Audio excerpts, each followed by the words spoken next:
magacaygu waa Cabdifataax Cabdirashiid Abuukar waxaana ka tirsanahay idaacadda isboortiga dalka Gol FM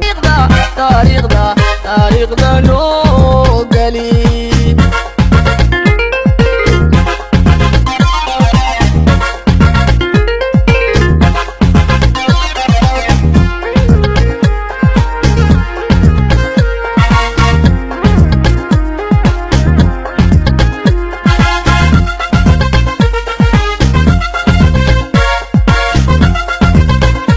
xulka qaranka dalkeena Soomaaliya ayaa galabta la ciyaari doona xulka Tanzania kama dameysta finaalka tartanka CAF Under 17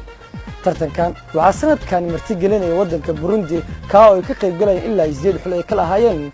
Kenya, Uganda, Tanzania, Sudan, Zanzibar, Soomaaliya, Ethiopia iyo Burundi oo ah martigeliyaasha xulkeena 8 xul ayaa ka qayb galaya tartanka CAF Under 17 waxa iskugu soo haray ilaa 4 xul جروب A oo ay ka soo baxeen xulkeena Soomaaliya iyo Kenya kaalin koowaad waxa ku soo baxay xulkeena iyagoo keenay 7 dhibcood waxay ka soo adkaadeen xulka kale ah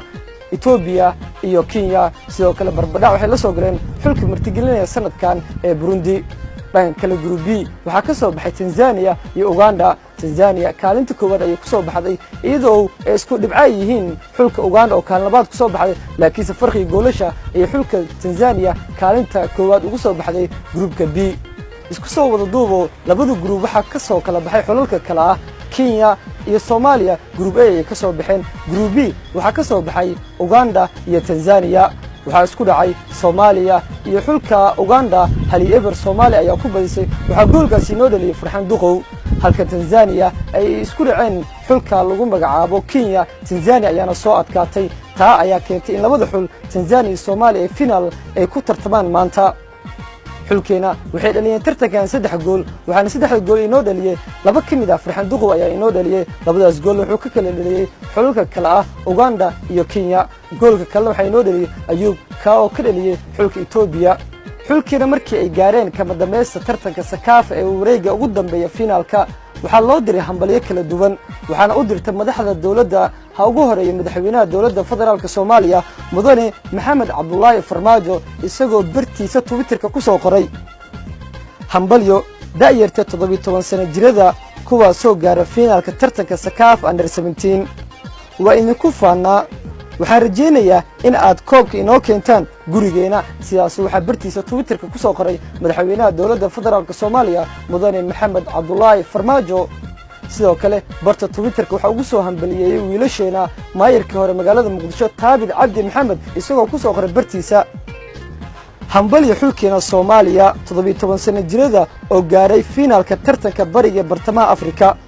waa guul weyn oo dhamaanteena inoo soo wada hoyatay ciidda iyo calankeena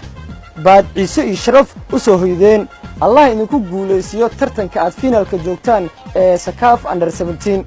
sidoo kale waxa xulkeena hambaliyo u diray Marow Khadiijo ah wasiirada isboortiska dhalinyarada iyadoo hawada u marsiisay bogaadin ku aadan inay dhiirigelinayso markay yimaadaan wadankooda sidoo kale abaalmarino qaali ay sii doonto